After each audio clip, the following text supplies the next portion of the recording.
don't want to necessarily just work with what you have and then create something that nobody wants. So you first find something that everyone loves, and then once you have that concept, then you have to think through pricing and then margins.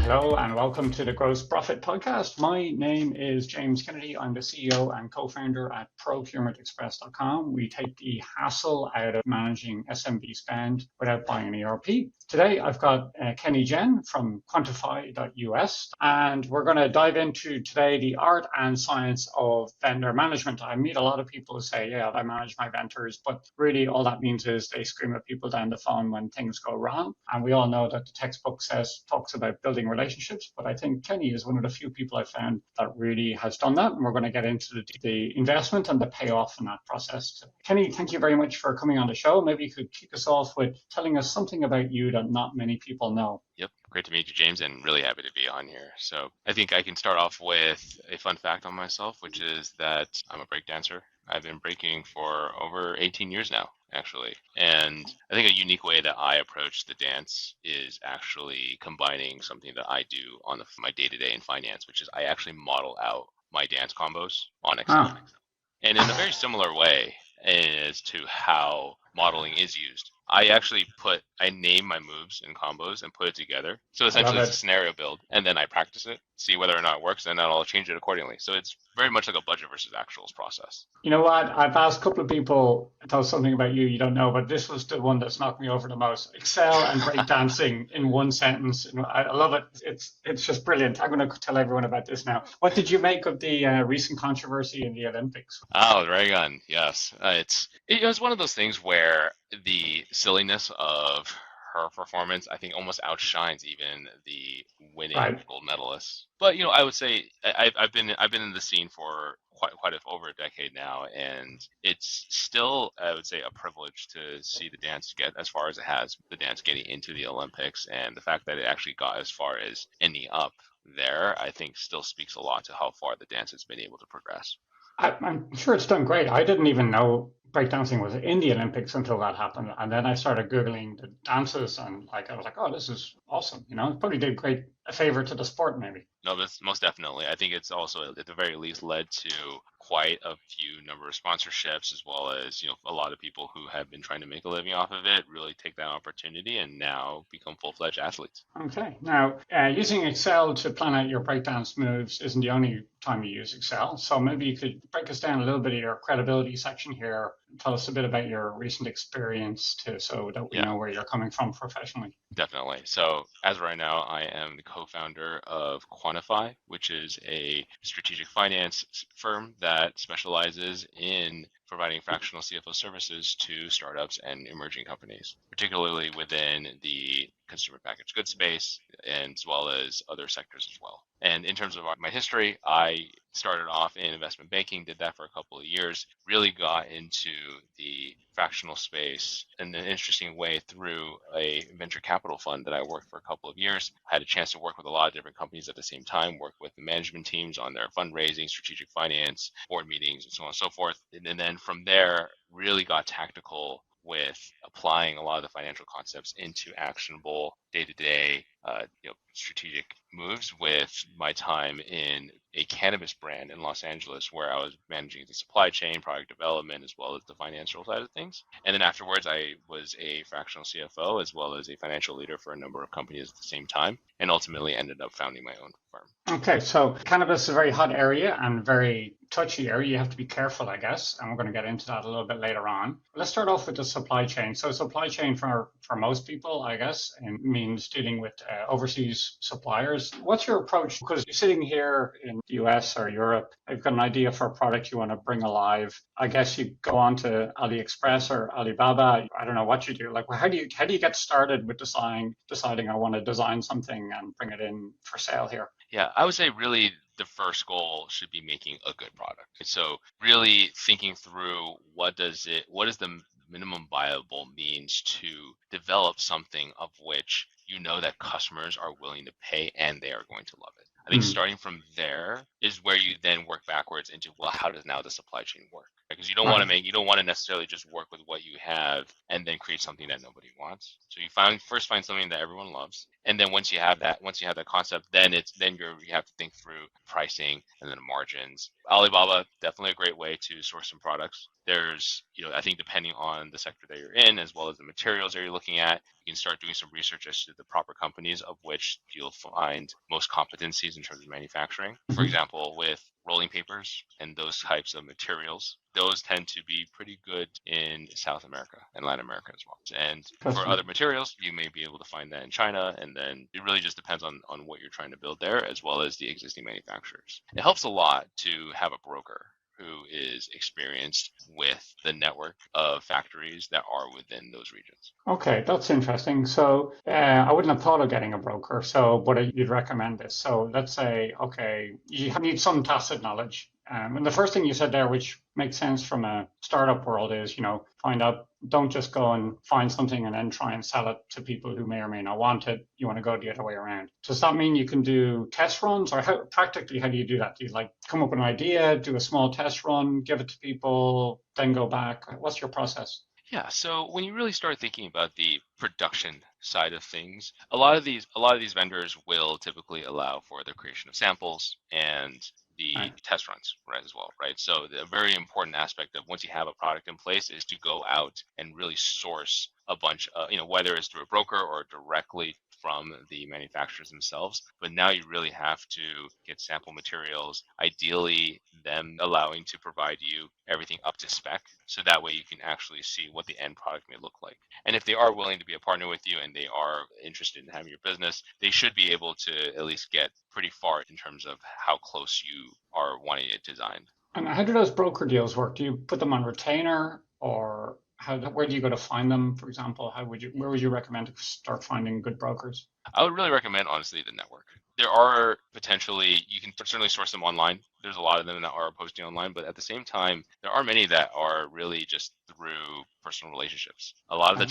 times, these factories may also be working through private contracts, and you may not really find out about them unless you know somebody who has a really good experience working with that Okay. particular factory. But at the same time, this is why brokers become so important, because they are in the know as to what kind of factories work with certain materials, the volume breaks, and the work style. Okay. So if we take it a step before that, then you said, if you're listening to this and you're like, well, great for you, Kenny, you have contacts, but I don't. Are there like industry events you can attend? How do you start building a network to get recommendations like that? How did you build your network? Yes.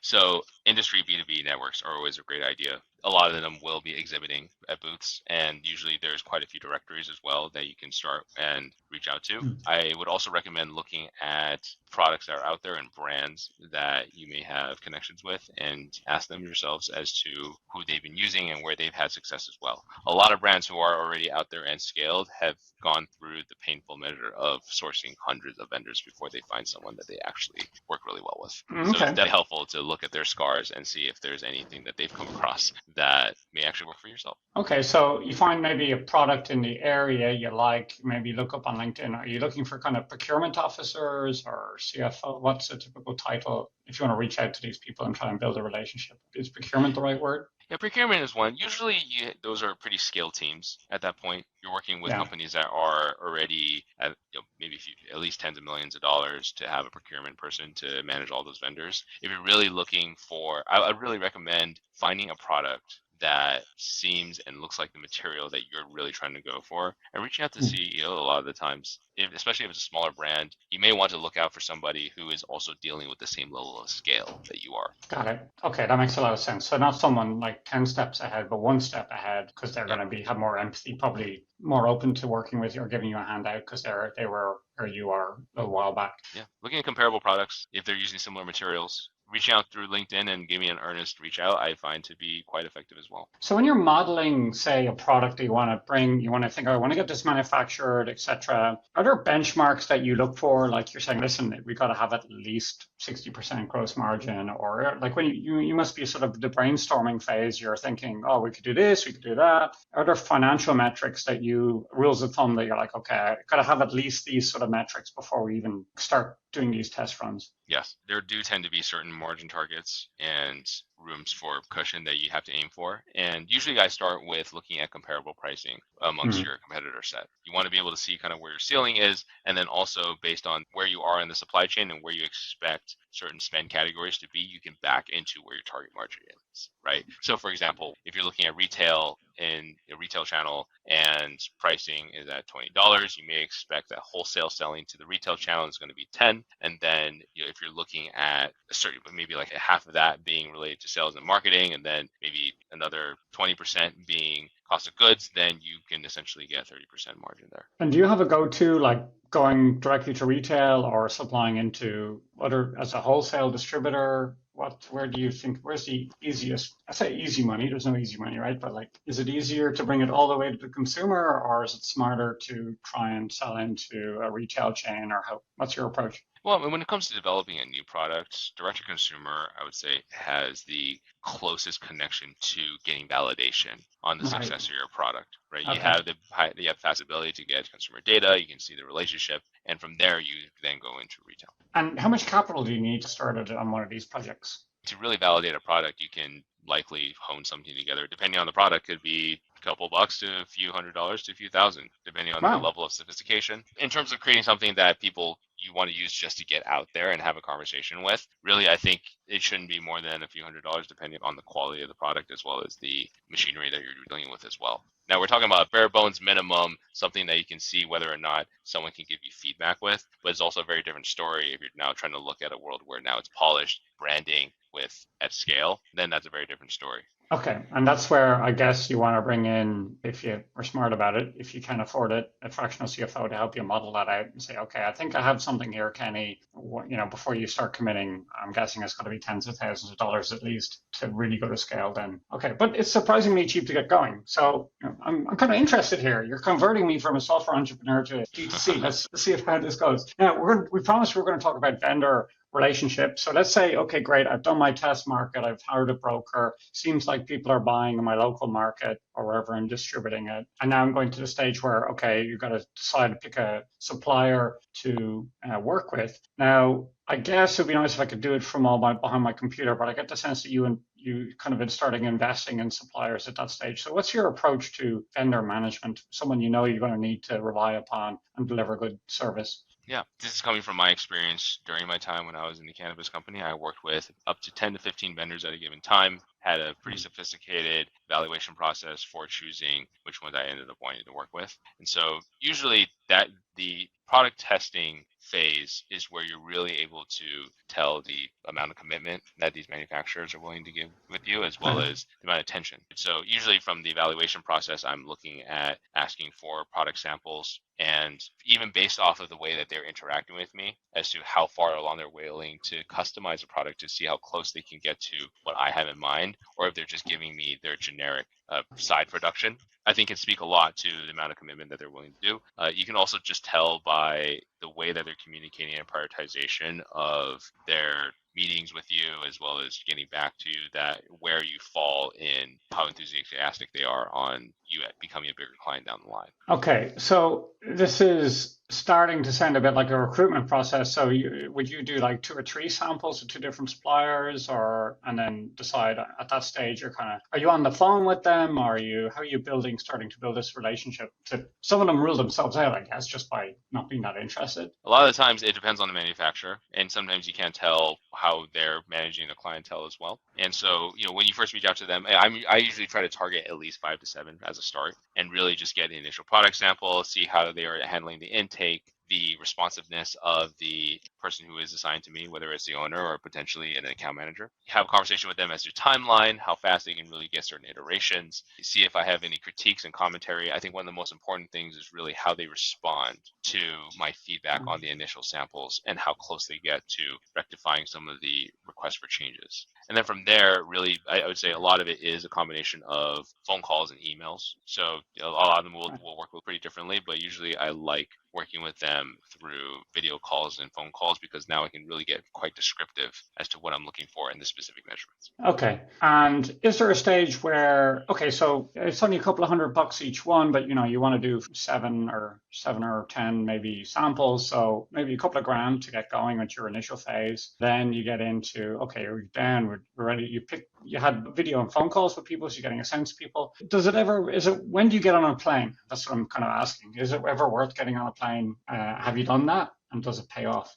Oh, we certainly have, especially when it comes to products that require a much more significant investment to really get it kicked off. Some Hmm. goods require a tooling fee because their machinery can Right. produce your good, but let's say you have a certain spec or you have a certain kind of dimension that requires a customized modification to the machinery that they have, then Hmm. sometimes we may be willing to, especially if we're trying to go for a much larger scale, we may visit on site just to see what their supply chain looks like. Do you have any tools you use to manage this contract? Are you doing it all on Excel and email, or is there like a contract management sort of solution in place, or is it all kind of done by hand? There's quite a few vendor management tooling that's definitely available. At the time, I started off with Excel. It was my bread and Yeah. butter, so I was pretty good with keeping that up to date. At a certain point, it can get pretty overwhelming, and if you're dealing with larger budgets and constant communications and different supply chains, I would recommend looking at other toolings as well. I've touched into Notion as a way to evolve Yeah. my management skills, but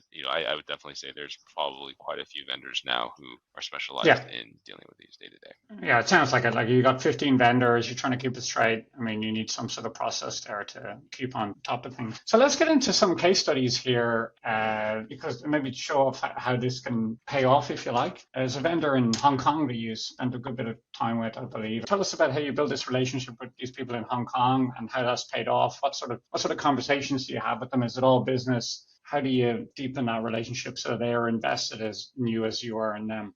Yeah. So usually for that vendor in particular, what we did was we started off with one particular SKU. We had them work on something that we were just about to launch. So there was a manageable amount of volume. Or actually another way that we were also evaluating them was we were creating a promotional sample to give out during Mm. B2B events. And so it was a volume of 500 to 1,000. It was a great way for us to kind of kickstart things, kick something off. Also, a great sense as to how invested they are into seeing a longer term relationship. And so we sent them an initial design to create something on the smaller volume, see how it looks like for a smaller scale production. Had that sent over. We used it, ended up getting a good experience. And so then from there, we just added on more SKUs, more volumes, and then eventually that relationship grew over time. Sometimes you don't know whether you're working with a factory or a broker. I hear that come up sometimes. Have you had any eye-opening moments there when it comes to building that trust? I guess trust is the key Yeah. thing here, is right. You're in a foreign country, they're in a foreign country, but we're all people. But getting to that level, getting that to that human level is the opportunity, I guess. Yeah. Exactly. I mean, every industry has its own vendor ecosystem, and I'm Hmm. really only just touching upon the packaging side of things. So the Right. reason why I'm able to work with Hong Kong and have a level of trust with them is because that element is just for packaging, and so the relative ability to evaluate the product by stuff that they're sending over is much more defined. But say, Right. especially in the cannabis industry, the vendors you're dealing with are called also be growers, co-packers, and of much more sophisticated processes. In that world, it's much more important to be in person and see the production process and to actually have sample runs that you might be having to see in person and make sure that product quality is all up to snuff. So we talked about the theory. Let's talk about the practice. You had to design some bottles, I believe it was a bottle. Maybe you could explain the process, like, and how did that go, and tell us about the people involved. Yeah, so we were in the midst of creating a new drink, and so what we had to do was really have a product in mind, and it was all in our head, right? So we came up to the vendor and mentioned to them, hey, we wanted to create something that was pretty novel and new. Here's the design. And from there, they decided to provide us a few samples on a few ideas. So some of it was actually almost in creative process with them. They were able to show us, hey, here are the factories that we're working with and the type of bottles that are already standard. Try a few of these and see what may resonate with you, or if you need something that's a little bit more custom. The reason why that's really important is because there is also a cost aspect to it. If you have a manufacturer that already produces some of these bottles at scale, then your unit cost is also going to be pretty advantageous. And you may also get some inspiration as to what can work that you did not originally have in mind. And then one of the things that I'm doing, the closest thing that I do sounds similar to this is recruitment. And I was like, if I do a paid piece of work, if I ask someone to do like a portfolio piece, like I pay them for it, right? So I'm always like, I feel like some people will ask you to do sort of sample pieces without pay or whatever, but I don't like that. I like to stand out as an employer, if you like, as an employment opportunity by so I tend to be a little bit more generous on that side if someone has to do if I ask someone to do anything. Is that a strategy that you use? Like, do you pay, are you not so uptight about getting things at the best price at this stage in order to build that relationship? Or is that setting an expectation that you're going to be paying over the odds later on when it comes to the full run? I think it is really important to get a sense as to what their pricing may look like at scale, and Right. then potentially start with subscale. So there is still, once again, a market validation aspect, and market validation can exist at several levels as well, right? You can make the base product and then have it out to your friends and family or certain random customers, and they really love it.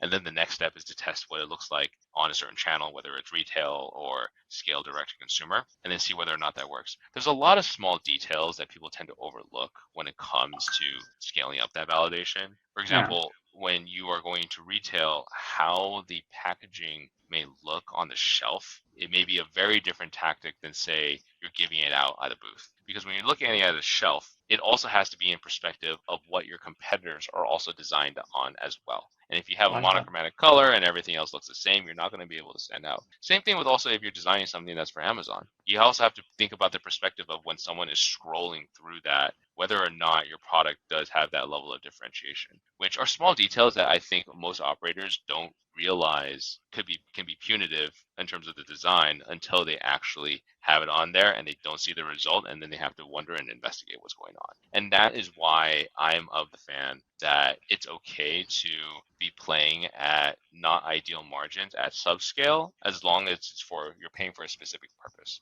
Okay, you said something I think we can all learn from there, which is we tend to think of our products like in a vacuum, but the consumer has a choice, whoever that consumer is. They're going to be looking at you versus, like, they're going to be looking at us versus Purify or Precor or the other products out there. And if you look at it that scale, you suddenly go, hold on, we all look the same. We all use the same colors. We all have a similar name, speaking for a Yeah. friend here. And then you realize, well, sometimes that happens to us, like people coming, oh, I'm going to get working with you. Can't wait to start working with Purify, you know? And I'm like, we're not Purified. We're the other people, you know? But we didn't think about Yeah. that when we were starting out. So, There's somebody who had mentioned to me one time, and I really always kind of stuck with me, the importance of not just product market fit, but product channel fit as well. And right. how you have to always think through the lens of how a person is experiencing your product throughout the entire aspect of the life cycle, including how they enter the channel as well and how they would come across it. Yeah, yeah, I like that a lot. So you worked, let's talk a bit about your CBD experience because this is, you know, it's in a market that's totally exploded the last few years. My sense is that the shine is, not the shine is coming off, but a lot, you know, it's been kind of established market now or growing for 5 years, am I right? Now, like what's happening in early 2025? How's that market matured? And what are the issues that you have to watch out for when you're building products in this area? Yeah, the recreational cannabis space has been quite fascinating to follow. I've been following it since I was in high school. So Yeah. really, there was, I would say, a big catalyst that had happened was really in 2020 when COVID had hit, and in a Right. lot of states like California, dispensaries were deemed an essential business, and that really, I would say, created a catalyst for legitimization as well as people suddenly adopting the cannabis use during COVID. Interesting. And so from there, there was, I think, an explosion of adoption at the time, and a lot of brands were coming into the space. And from there, I would say there was a lot of increased production. Companies were really proliferating into the space. And sometime, you know, you've seen in the most recent years that demand has tapered off a bit and has not really kept up with the lofty expectations as to where some of these companies were forecasting. And so they had these enormous grows, creating tons of product that ultimately did not fit where they thought the market was going to be. Partly related to the fact that they thought legalization on the national level in the United States was going to happen at that point, which was Right. a big impediment. And I think another big aspect to the difficulty on the CPG side for cannabis has been the lack of distribution. You have to be a licensed operator to legally distribute recreational cannabis products. So the amount of distribution that you're able to have is also limited by the number of dispensaries that are licensed within a certain state.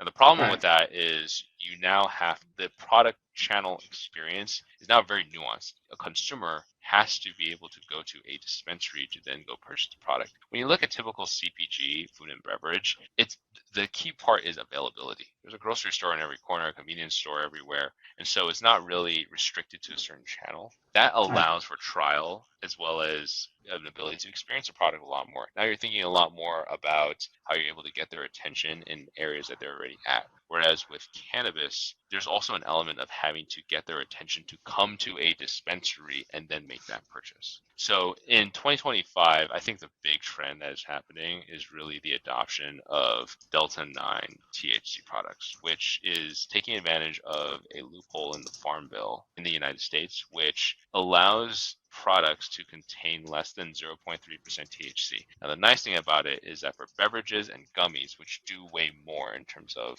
in terms of Mm. dry weight, so to speak, you're able to create low dose cannabis products that are technically legal to distribute within online and retail channels. That is a huge difference because now Uh-huh. distribution has opened up and now you're really competing not just within other cannabis products, but with other, alcohol alternatives, really. So I've heard for some reason everyone's talking about microdosing on the podcast recently. Does that fit into this Definitely. term? I was wondering why is everyone talking about microdosing all of a sudden? But then if there's a commercial reason, right? There's a channel that wasn't available before, so that's suddenly become more popular. I'm curious, like if you're microdosing cannabis, like does it work? Is it just like a low high or like a mellow? What is it? It's kind of a calming effect. It's not like a high you get from it, is it? But it's just like a Well, I guess there's a definition on what microdosing can be, right? With the Farm right. Bill and the allowance of Delta 9 THC products, with a typical beverage, you're able to put at least 5 to 10 milligrams of THC. Now, for a standard dose, it's about 5 to 10 milligrams of THC. So it's actually the Right. ideal dose, almost the equivalent of, let's say, how a person may be drinking a beer. So that I actually think the allowance of that into the major retail channels would be quite a boon for the industry because it's a Mm. low enough dose that is, I would argue, able to be introductory for the mainstream audience. And Yeah. if you look at dispensary products, a lot of it's very high dose. A lot of things of which you may be quite terrified to consume accidentally. So there is, for a lot of industry insiders, they see a bifurcation where high dose products still remain within dispensaries, but then reasonable low dose products can now stay within the mainstream space. So I think that also kind of fits in terms of safety as well as the ability to touch the right audiences. And is that a market thing there? People are like, want a high dose thing. Like, I feel like people are like, oh yeah, that's a demand there. Because it's weird. People don't really say, oh yeah, I suppose they do. They drink whiskey or whatever, high volume, absolute volume stuff. But a lot of people are like, no, that's too much for me. So is it the market? Why are people so interested in this high dose approach if, the micro dosing is basically the recommended amount anyway? Yeah, so it has a lot to do with the dispensary behavior. So when you look at a person who is going to a dispensary habitually, those Right, tend to be the consumers who are looking for high dose, high volume consumption. right. And there was a big time in the market, sometime 2020 to 2022, where a lot of brands were trying to cater to the new age consumer, the soccer moms, who are more who they assumed would be the low dose consumer. The problem was because of the way that distribution was, which is limited to limited license recreational dispensaries, these consumers were not going to the dispensary on their own. It wasn't part of their day to day. They made a huge bet on a consumer of which did not live up in terms of habitual behavior. A lot of these people, yes, they may go to a Yeah. dispensary once or twice as a special occasion and purchase their products, but they're also low dose consumers. So they're only consuming this periodically and it's not part of the day to day routine. If it was at a Whole Foods, very different story, right? The availability is there. They can make impulse purchases. It's in front of them to really kind of display the packaging and the merchandising can really be in front of them. Whereas with a dispensary experience, you have to really reach them through some creative means. And they're not even allowed to do Google and Facebook. So they really have to kind of think outside the box to give them to come up with the occasion to drive themselves to a dispensary and then make that purchase. So let's finish up here by talking about the finance, like running of one of these businesses from a finance perspective. I've heard that debanking or getting banked can be a problem sometimes. Is that true? Because sometimes some of these businesses still dealing in cash, find it hard to find a bank that's going to work with them. How's that working out right now? Yeah, the real difficulty is the fact that most banks are federally regulated, and because cannabis is still, as of right now, a Schedule One substance by the federal government, a lot of banks are very cautious or not even allowed to Right. bank cannabis companies. And so what has happened is, you're right, there is a tremendous amount of cash in this business, and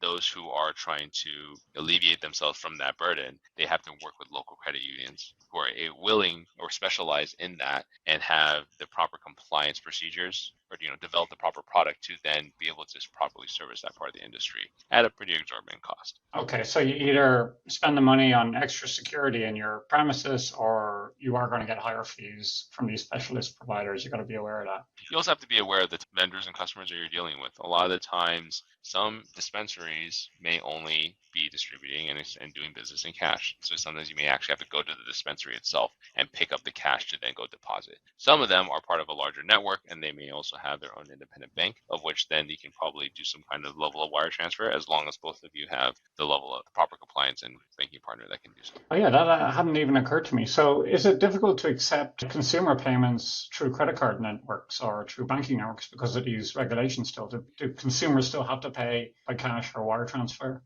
It's a very tricky part of the industry. Credit cards are actually still not allowed because card networks are federal. So Right. Visa and MasterCard do not allow cannabis transactions to be happening across your network. And a lot of dispensaries get punished if they try to do some kind of workaround.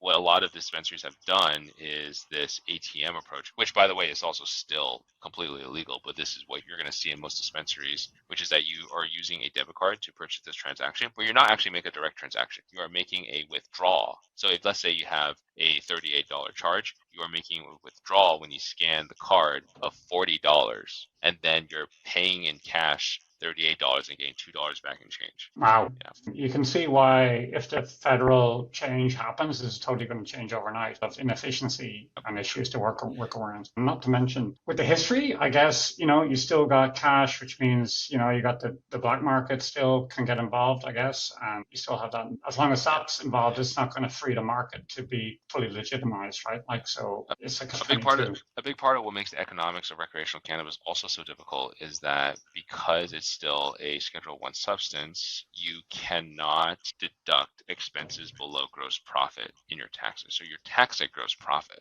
which is enormous, right? That Wow. actually, yeah. So this is also why this movement into hemp-derived Delta-9 beverages is also a really big deal, because if you're falling within that 0.3% THC regulation, you're technically selling it as hemp, which is legal in the United States. And so now you're not only able to expand it based on distribution channels, but you're also able to avoid taxes on gross profit. You're now able to deduct it like a normal business would. That's a massive difference. That's insane. Yeah. Tax on your gross is, how can anything work like that? Yeah. So there's very much a tale of two cities right now, and I would say some cannabis operators are really starting to move over to the hemp side of the business. But I'd say it's still a battleground right now because it's still to be determined as to whether or not they're going to close that loophole. Okay, so what I'm getting from this is you definitely need you need a finance expert on your team for this. Whatever about other types of products, you need someone. So how can people get in touch with you, Kenny, if they want to find out more or they want to go into more detail on one of these areas? Yeah, you can feel free to reach out to us on our website at QuantFi.us. So it's QuantFi.us, or you can email me at kenny@quantify.us. Thanks, Kenny. I've learned a lot in this one. It's a lot of fun, from breakdancing to cannabis and bottles and everything in Hong Kong, everything in between. It's been a fun conversation. And thank you for listening to the podcast. If you got this far, your special reward is to be able to go to procurementexpress.com/partners. We have a program in there with a webinar. It shows you my take on how fractional CFOs can better market themselves. Not all of them are as well spoken as Kenny here, and sometimes they struggle to fully explain the value that they can bring to a business, which is insane in my mind. So if you're a fractional CFO, please sign up over there. And that's it. Thanks, Kenny. I've enjoyed it. Thanks very much. I've had a blast, James. Thanks for your time.